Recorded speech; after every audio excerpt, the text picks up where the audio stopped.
সরকার হাসিনাকেও হার মানিয়ে যাচ্ছেন। সাম্রাজ্যবাদকে তিনি বন্দর দেবেনই এবং সেই কারণে তার মাথা খারাপ হয়ে গিয়েছে। ইউনূস সাহেব পুরুষ পুলিশ দিয়েই নারী কর্মীদেরকে আহত করছেন।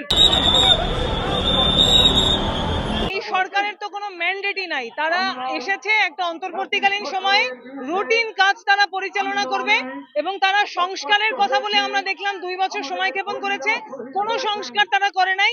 শুধুমাত্র আমরা দেখেছি উপদেষ্টাদের কোটি কোটি টাকা হয়েছে এরকম কথাবার্তা আমরা শুনেছি, কিন্তু এই জায়গাতে এসে আজকে তারা নির্বাচনকে একদিকে প্রলম্বিত করছে, আরেকদিকে যে কাজ তার করার কথা না সেই কাজ তারা করার চেষ্টা করছে। আমরা মনে করি এর বিরুদ্ধে সকল গণতান্ত্রিক চেতনার মানুষের দাঁড়ানো দরকার। এই অন্তর্বর্তীকালীন সরকারের ক্ষমতাকে ব্যবহার করে বিভিন্ন সাম্রাজ্যবাদী শক্তিকে সন্তুষ্ট করার চেষ্টা করেছেন এবং আমরা দেখেছি প্রথমে তিনি নিউমোরিং টার্মিনাল ইজারা দেওয়ার জন্য পায়তারা করছিলেন, যেটা হাইকোর্টে আজকে শুনানি হওয়ার কথা, এবং আরও একদিকে আমরা দেখলাম যে সেখানে লালদিয়া এবং পানগাঁও, লালদিয়ার চুক্তি 48 বছরের চুক্তি 13 দিনে তিনি সম্পন্ন করেছেন এবং 2 বছরের সরকারের কেন 48 বছর করে চুক্তি করার এত আগ্রহ, এটা আমরা বুঝতে পারি না।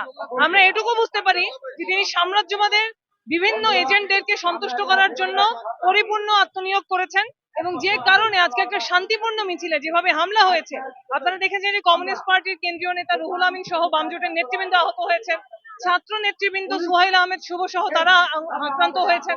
আমরা বলতে চাই যে আজকে একটা শান্তিপূর্ণ মিছিলে হামলার মতো থেকে ইউনূস সাহেবরা প্রমাণ করেছেন যে তারা যে কোনো মূল্যে সাম্রাজ্যবাদের স্বার্থ রক্ষায় অত্যন্ত আগ্রহী। বাংলাদেশে এ পর্যন্ত আর কোনো বন্দরের পরিচালনার ভার বিদেশিদের হাতে দেওয়া হয়নি। ইউনূস সাহেব 2 বছরের জন্য ক্ষমতায় এসে বন্দর বিদেশিদের হাতে তুলে দিতে চান, অর্থাৎ তিনি দেশ বিক্রি করতে চান, যেরকম হাসিনা দেশ বিক্রি করার পায়তারা করে গিয়েছিলেন। তিনি হাসিনার পতনের উপর থেকে ক্ষমতায় এসেছেন, কিন্তু গণ অভ্যুত্থানকে ব্যবহার করে তিনি সাম্রাজ্যবাদের স্বার্থ সিদ্ধি করতে চাচ্ছেন।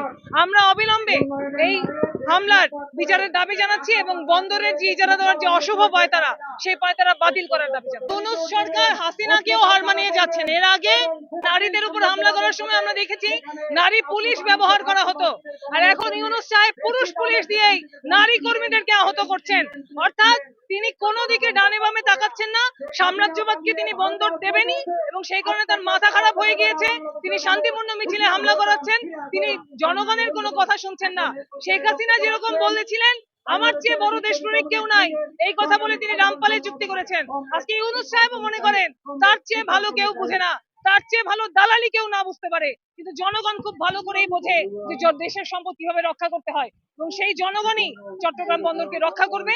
আমরা জনগণকে সাথে নিয়ে চট্টগ্রাম বন্দরের ইজারা দেওয়ার প্রক্রিয়া অবশ্যই রুখে দাঁড়াবো।